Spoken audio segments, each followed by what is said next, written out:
Gemara and Rosh Hashanah lists the different fasts, tzomot, that we observe.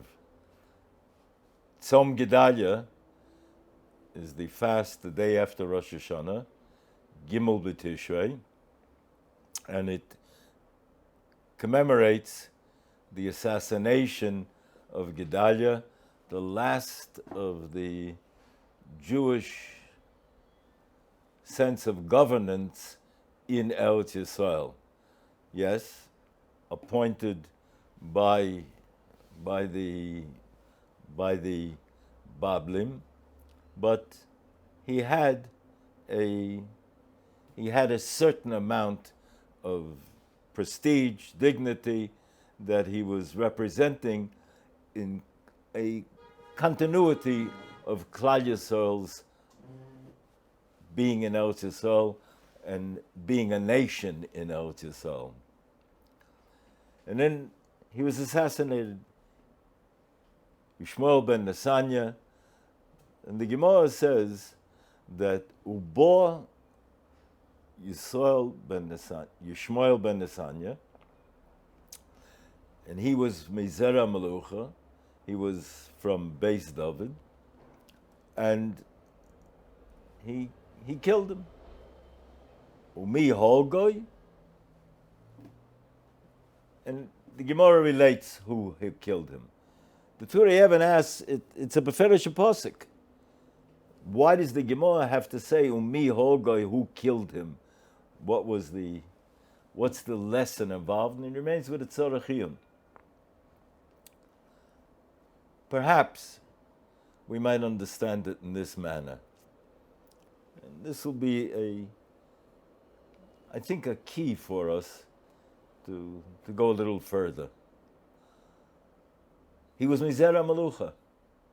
He was from Shevet Yehuda.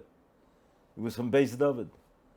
And there was an importance, a significance, symbolically, for Klal Yisrael, psychologically, sociologically, throughout the Deiros, that even the Reish Galusa, the head of Klal Yisrael in Golus, should be from Beis David. To carry on that recollection, that memory, that it should be alive, so that it's like a coal with an ember that's still glowing. It's easier to fan it, to bring it back up into a flame. So he had a taina. He was from Mizera Melucha. But in fact, the Novi, the Gadol Hador, Yirmiyahu said, no, we have to go low profile now. We have to now not have somebody from the Zera Melucha, because that will create a suspicion by the enemies who are in control that we're planning a coup. Wrong application. So perhaps the tragedy is compounded here. It's number one, the assassination of a tzaddik, assassination of any Jew, assassination of a tzaddik, assassination of the manig. It's compounded. The manig who was appointed by Yirmiyahu. And one more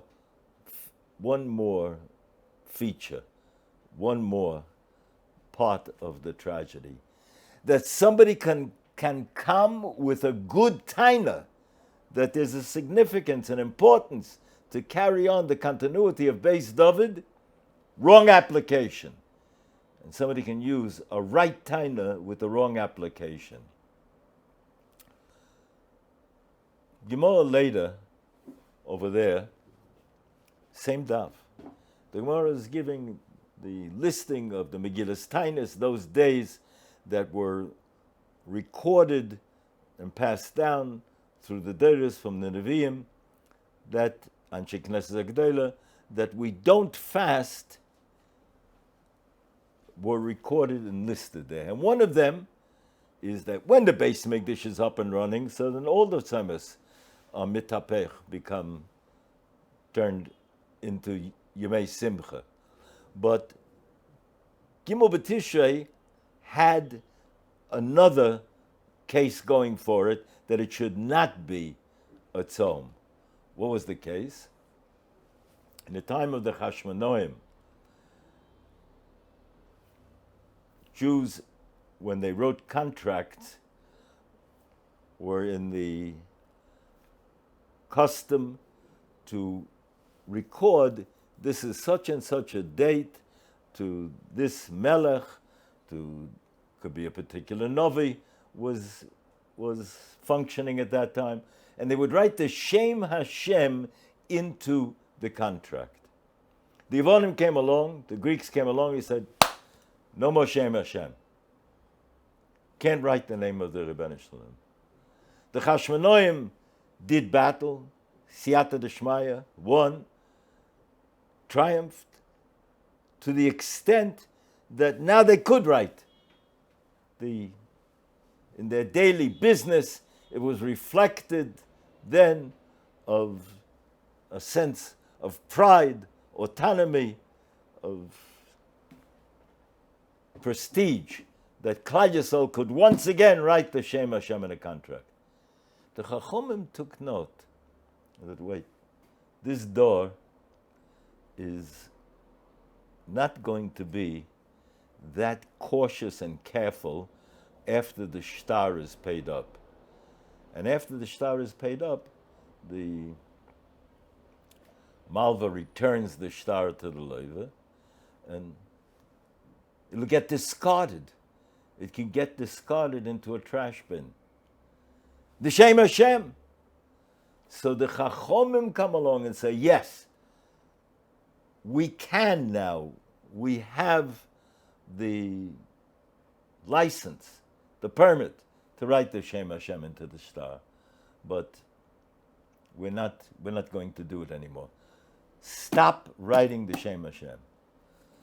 And Rashi says, when the tzibur listened to the Chachomim, it was considered to be like a nes, like a miracle. Fascinating Rashi. Rashi explains that the Yontuf was that they listened to the Chachomim, because there's a national pride that wells up, swells up in the sense of wanting to declare who we are, what we are. And we have this right today, especially since they tried to quash it so recently. And now we can respond. And yet the Chachomim, digging in more deeply to the nature of human behavior and the takola, the negative that could come from it, is that the Shem Hashem could be nischalel chas v'sholom by throwing away the shtar with the name of the Shem Hashem. So they say, don't do it. Yes, it's an expression of national pride. It's an expression of the loyalty to our history and who we are and what we are and where we're going, where we came from, where we're going to. But the takola, the downside, is not worth the upside at this point. And it's a nes that the people listened.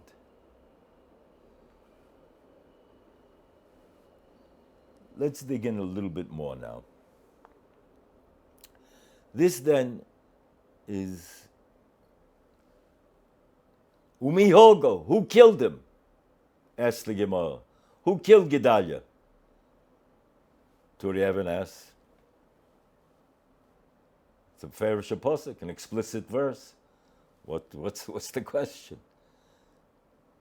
The answer is that possibly that this is the theme that we're dealing with. Somebody can have a good intuition, a right feeling, but he needs the right context. He needs the objective criteria of halacha, chachomim, telling us, guiding us. Throughout history, this is a recurring scene.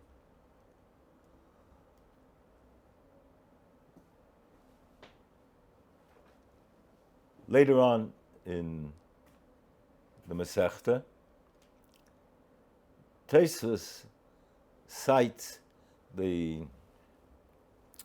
seeming contradiction in the Kaliyah of, there's a machlekes, Rabbi Eliezer and Rabbi Yeshua, whether the world was created in Mazel Tleh, Pesach time, like Rabbi Yeshua, Rabbi Eliezer, Tishrei time. And Tosfos says, Ola b'machshova, that even though it seems to be a contradiction in the Kaliyah, that one place he says, like Rabbi Eliezer, that it was Tishrei time, the equivalent of Tishrei, another place like Rabbi Eliezer, like Rabbi Yeshua, that it was Pesach time. So despite this apparent contradiction, the resolution that Tosfos has, it was Ola b'machshova. It was considered by the Ribbon Shalom. What that means exactly, it's hard for us to get a full understanding of, but somehow there were two phases, two stages, that even though from the Ribbon Shalom's point of view, he's not restricted to a linear, time-bounded universe, but somehow that's how Tosfos presents it to us, and we have to work on trying to understand it. Rabbi Yonasan Eibeshitz has another mahalach. Rabbi Yonasan Eibeshitz in the Yoretz Dvash brings that this question, and he says, he brings two medrashim. One medrash teaches us that all the planets, the rotations, the galaxies, constellations, everything moved at a much faster pace before the Chet of Adam Rishon. As a result of the Chet, it slowed down. Second medrash says that the slowdown didn't take place till Motzei Shabbos. Says Rabbi Yonasan that he posits as sources for it that the first rate of acceleration, it was possible when the Ribbon Shalom put the celestial planets, the sun, the moon, into position, that begins time. But then at that first quick, fast, much faster acceleration, rate, pace of movement, it was possible to move in what we call, what is recorded as the Yom Revi till Yom Shishi, when man was created, then 11 and a half hours each constellation, and you reached Mazel Tishrei, you reached Mazel Moznayim by the time we came to the creation of man. Which in fact, Hayom Hara Soilam, today is the creation of the world, corresponds to the creation of Odom Arishon. That is Odom Arishon. That was the equivalent of the sixth day. That's what we're celebrating.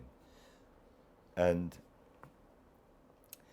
we mentioned, I think, the Shem Mishmur, that says that the mitzvah of the day, the shofar, signifies and corresponds, just like matzah and the sukkah have to do with in Yonei Hayoim. They give tangibility to like the Ramban says, that it becomes a chayfetz of mitzvah. So the shofar is symbolic of the Ribbon Shalom's injecting of the breath of life into Odom Arishon's nostrils. That's our breath into the shofar. So that's Odom Harishon. That's Odom Harishon, that is the Rosh Hashanah. So the slowdown didn't take place yet. Odom Harishon is created, 3 hours into the day, he's chayta, and then Motzi Shabbos slows down. On Shabbos, he recites Mizmor Shir Liyom Shabbos and does tshuva. So now, Rabbi Yonasan has answered the seeming stira in the Kaliya, is that we're talking about two different phases. Phase 1, time. Phase 2, man. Time is like Rabbi Eliezer, that's Pesach, Mazel Tleh, and man is Mazel Moznayim, that's Rabbi Eliezer, and that's what we are celebrating on Rosh Hashanah. According to this calculation of the Oros Dvash, comes out that the first tshuva of the first man was 1/3 of the way into Mazel Moznayim, Tishrei, the equivalent of Yom Kippur. According to Rabbi Yonasan, the first tshuva of the first man was Yom Kippur.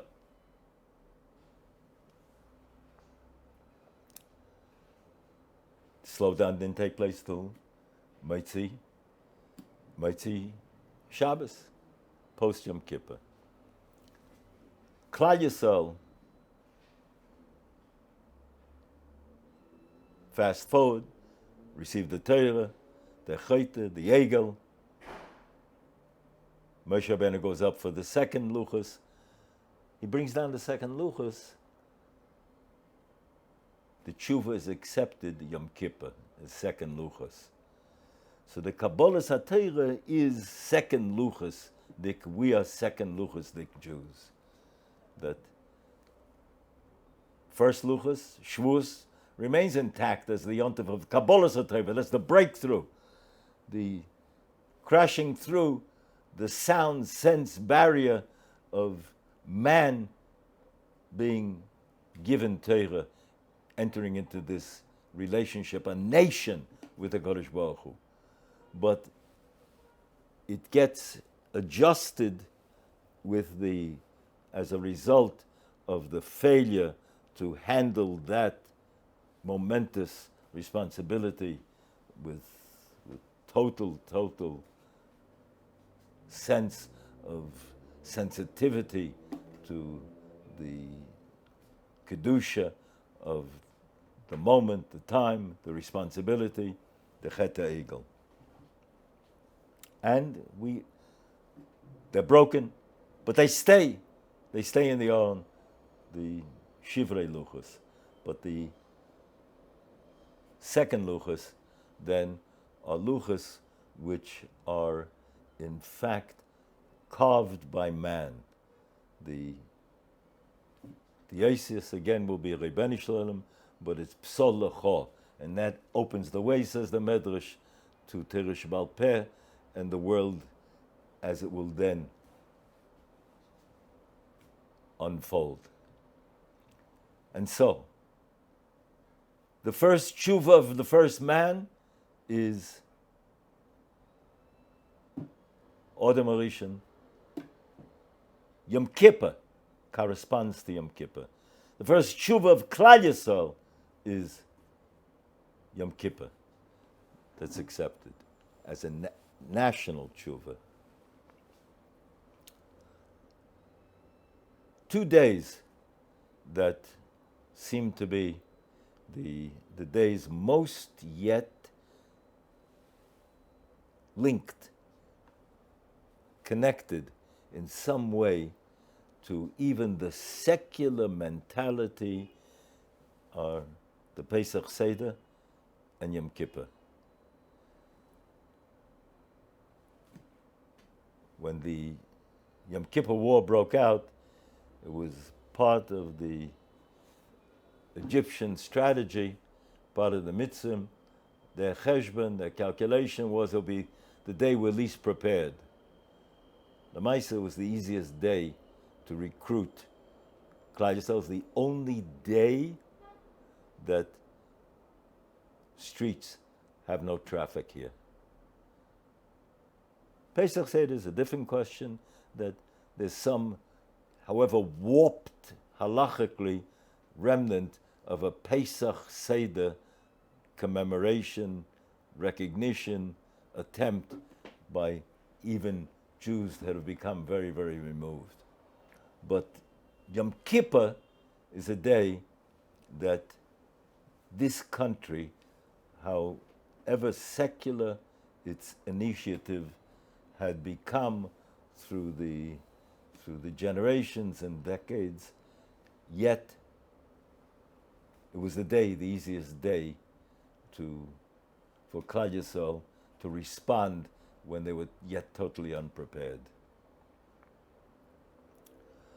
And so, there's somehow built into the nature of man, the Rebbeinu Shalom has created the world, created us in such a manner that there's that which we consciously filter, analyze, try and deal with on the level of the rational. And there's that which is rooted on a neshama level, mystically, intuitively, which is built in to the neshama of the Jew, individually and nationally. And so we can dip in and connect to this sense of intuition, this sense of this seems to be right, this seems to be true, this is something that I feel. There is that which I feel before I understand, but that must be critiqued, and the critique has to come through the mechanism of using the objective criteria of Torah Sheba'al Peh, the Chachomim.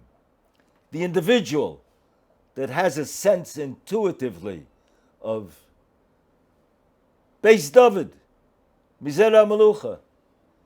Jews had a sense, a shtar. I can write the Shem Hashem in a shtar. Jews today, nationally and individually, however distant they seem to have become from the sources and the shmira of mitzvahs as it should be, ideally, yet, nevertheless, there's a value to that, a significance to that. But the intuition can't be self-starting and self-completing.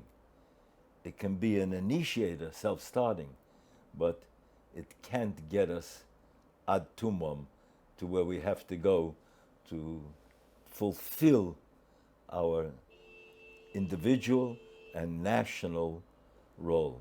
Yom Kippur is a moment of coming back to it, having that sense. And frequently, we have to go in a counterintuitive manner in order to fulfill the obligations that the Torah has asked of us. When we analyze it, we understand it more deeply that yes, this is the way it has to be. For example, question is asked that the 2 times a year we say Baruch Shem Kvod Malchus Olam Voed out loud. The rest of the year we say it quietly, we whisper it. Why? Because there seemed to be a bit of it was a question, it was an issue that Moshe Rabbeinu had taken it from the Malochim, yet the sons of Yaakov said it, recited it, when they wanted to pacify him, that though they are such different personalities, each with his own destined path, but Baruch Shem Kvod Malchus L'Olam V'ed, they were consoling him, yes, but we are subordinating our ultimate sense of connection to each other, to and together to the Ribbonish Shalom, to the same oneness of the Ribbonish Shalom. Different paths, but the same goal. So the resolution is taken, though it wasn't ours, recited yet in history by the sons of Yaakov, and so that's the compromise. Twice a year. Why twice a year? We are angelic. We're like the angels. So that's Leil Yom Kippur and Yom Kippur in the morning. Motzei Yom Kippur, we already revert back to saying it quietly. One of the Gedolei Chassidus once asked, Im Ken, when are we more angelic? We're more angelic, l'chura, after having fasted 25 hours. Leil Yom Kippur, at the beginning of Yom Kippur, we have just eaten the Suda Mafsekas. Our stomachs are full. So, when would you have thought would be the more probable, more likely time to be deemed angelic, like the Malachim, which would entitle us to say it out loud. Baruch Shem Kvod Malchus L'Olam V'ed. Says the Makshan that yes, but the determination of a man is which direction is he going. Leil Yom Kippur, we have just finished the Suda Mafsekas, but we're going towards the fasting. We define ourselves in terms of where are we going. That is who I am. Similarly, Motzei Yom Kippur, we're headed towards the Danish and the coffee. It's like a din in Tchum, where I intend to be, that will be fix the parameters of where my mindset is what fixes the boundaries. As we approach this Yom Kippur, we approach it with a sense of Haidah, all the Siyata Deshmaya that each one of us individually in our lives, nationally, Klal Yisrael, especially in this time of extraordinary challenge and pressure during the COVID chapters that we're living through today, but always to keep in mind where we're coming from, individually, nationally, how many linked miracles, improbable, yet happened, nes nista, one after another, to be lead and connect that chain to where we came from to where we are today, individually and nationally. And so, if the Rebbeinu Shalom has blessed us with intuition, with sensitivities that we feel, this is right, this is true, yes, but it must survive the testing of the criteria of the Chachomim, of the Torah, of the objective analysis of, is this for me, for Am Yisrael, for my family, for where we are at this point in time, is this intuition the right expression of the emes for